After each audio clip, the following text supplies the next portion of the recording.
This is example 11.7 from chapter 11 of Discovering Design with Chemistry, and is our last example in the acid-base chapter.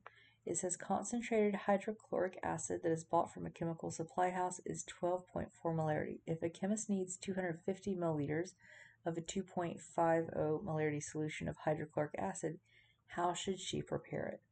So in this case, we're only talking about one thing, and that's hydrochloric acid.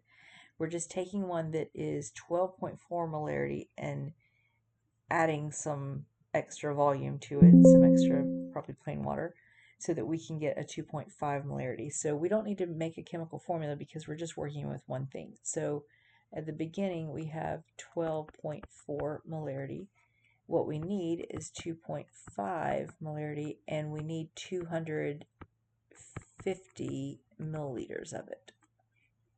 We could also say that we need 0.2500 liters of it.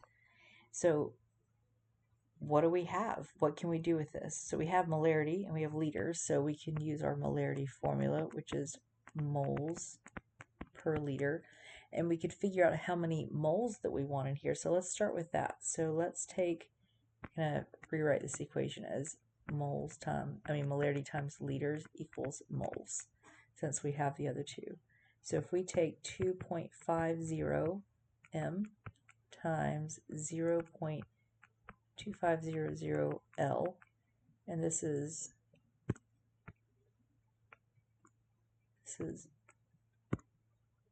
moles per liter. The liters will cancel, and we'll see how many moles we have. Oh yay, it's on the right side. 2.5 times 0.25. Alright, so we can keep all three numbers, because we need three significant digits. So 625.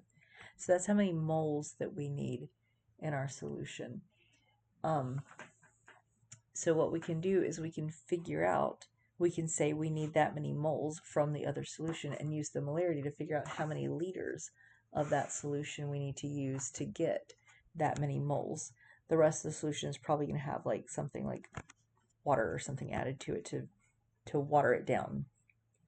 So we need to get 0.625 moles from this, and because it's a much higher concentration, the amount of liters that we'll need to use of this is going to be much lower than the 250 that we need. So we'll use whatever we get plus enough water to make 250. All right, so again, M equals moles divided by liters.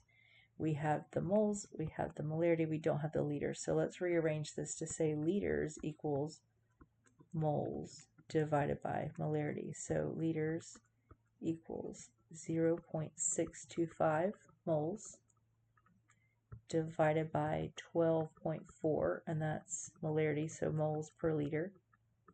Those will both cancel. The liter is on the bottom of a bottom, so in the answer it becomes on the top. And we just type in our numbers, 0.625 divided by 12.4.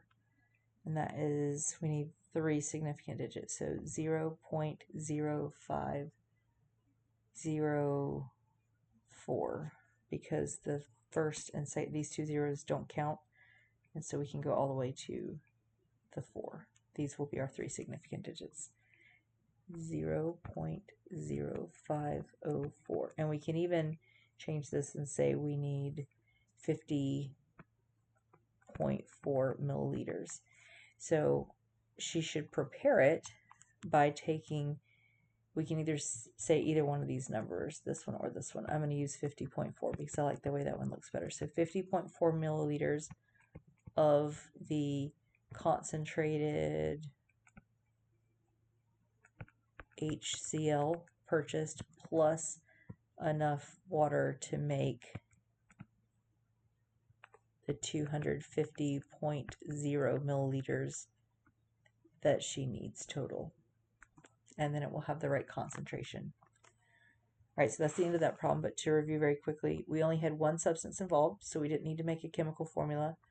We put what we had over here, what we wanted to make over here, and then we listed the known things of each. We knew that we had a molarity here, we knew the molarity we wanted here, and we knew the volume we wanted here. We used those to find out how many moles of hydrochloric acid we wanted in our final solution, and we got that same number of moles out of the concentrated hydrochloric acid.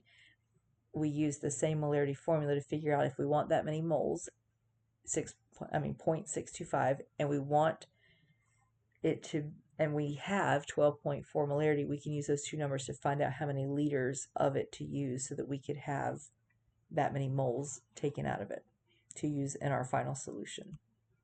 All right, that's the end of that one.